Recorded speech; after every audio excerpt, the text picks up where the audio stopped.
नमस्कार दोस्तों, the prime stories में आपका स्वागत है।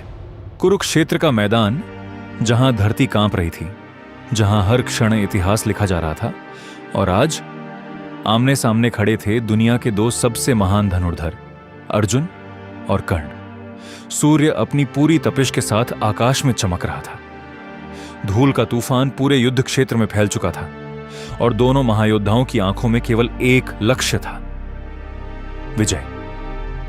अर्जुन ने अपना दिव्य गांडीव उठाया।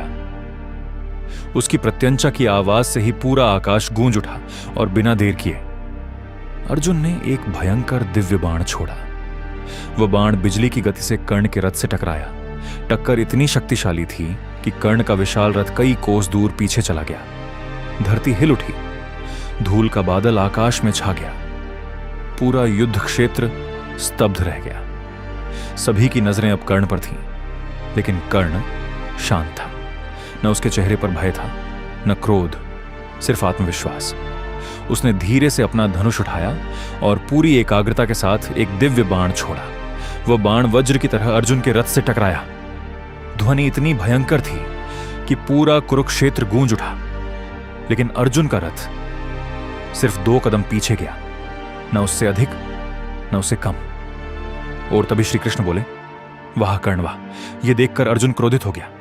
उसने श्री कृष्ण की ओर देखा और कहा, माधव, मेरे बाण से कर्ण का रथ कई कोस दूर चला जाता है और उसके बाण से हमारा रथ केवल 2 कदम पीछे जाता है, फिर भी आप उसकी प्रशंसा क्यों करते हैं?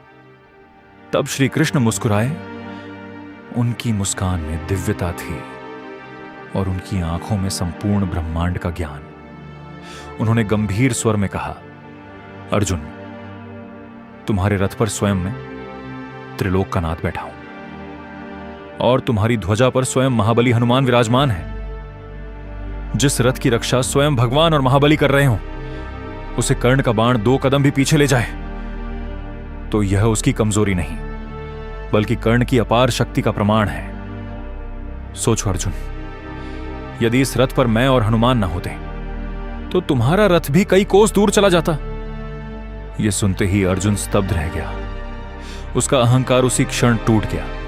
उसे समझ आ गया कि कर्ण केवल एक योद्धा नहीं था, वह एक महायोद्धा था। उस दिन अर्जुन ने केवल युद्ध नहीं किया, उस दिन उसने विनम्रता का सबसे बड़ा पाठ सीखा, क्योंकि सच्चा महान वही होता है जिसकी शक्ति के साथ विनम्रता भी हो। और यही महाभारत का सबसे बड़ा सत्य है